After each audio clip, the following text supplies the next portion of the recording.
भूटान और विभिन्न तिब्बती बौद्ध परंपराओं में मनाए जाने वाला गुरु रिनपोचे दिवस 8वीं शताब्दी के प्रसिद्ध भारतीय महासिद्ध गुरु पद्मसंभव की जयंती और अमर उपदेशों को समर्पित है, जिन्हें दूसरे बुद्ध होने के रूप में वंदित किया जाता है। और उनका जन्म 8वीं सदी में ओडिशा के स्वाति नदी तट पर कमल फूल पर हुआ था, जिसका उन्हें पद्मसंभव अर्थात कमल से उत्पन्न कहा गया। वे राजा इंद्रभूति के पुत्र थे, परंतु राजसी वैभव त्याग कर उन्होंने सिद्धाचार्य श्रीमंत की शरण की दीक्षा ली, तांत्रिक साधना में परम सिद्धि प्राप्त की और 747 ईस्वी में तिब्बत के राजा त्रिशोंग दत्त सेन ने उन्हें बुलवाया, और क्योंकि तिब्बत में बौद्ध धर्म प्रसार के लिए शैतानी शक्ति और स्थानीय देवताओं के विरोध का सामना करना पड़ रहा था। गुरु रिनपोचे के समय स्थापित किए गए बौद्ध मठों की रक्षा के लिए अलौकिक सिद्धियों को प्रयोग करते हुए स्थानीय शक्तियों को वश में किया, उन्हें धर्म रक्षक धर्मपाल के रूप में परिवर्तित किया है, जिससे तिब्बती बौद्ध धर्म की नींव मजबूत हुई। उन्होंने अपने समय मठ में पहली बार तिब्बती भिक्षुओं को उपसंपदा दीक्षा दी, जो तिब्बती बौद्ध संघ की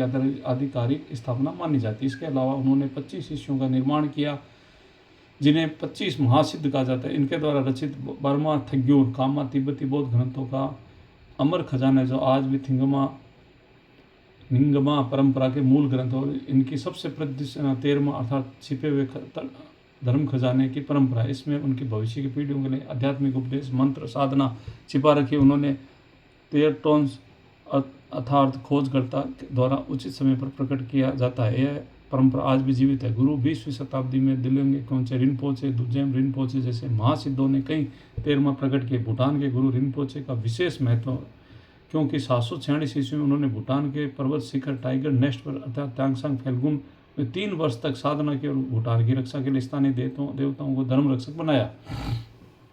इसलिए भूटान के राष्ट्रीय ध्वज पर धर्मचक्र के बीच गुरु रिनपोचे का चित्र है और उनके जन्म दिवस पर भूटान में राष्ट्रीय अवकाश होता है। देश भर में विशेष पूजा, मठों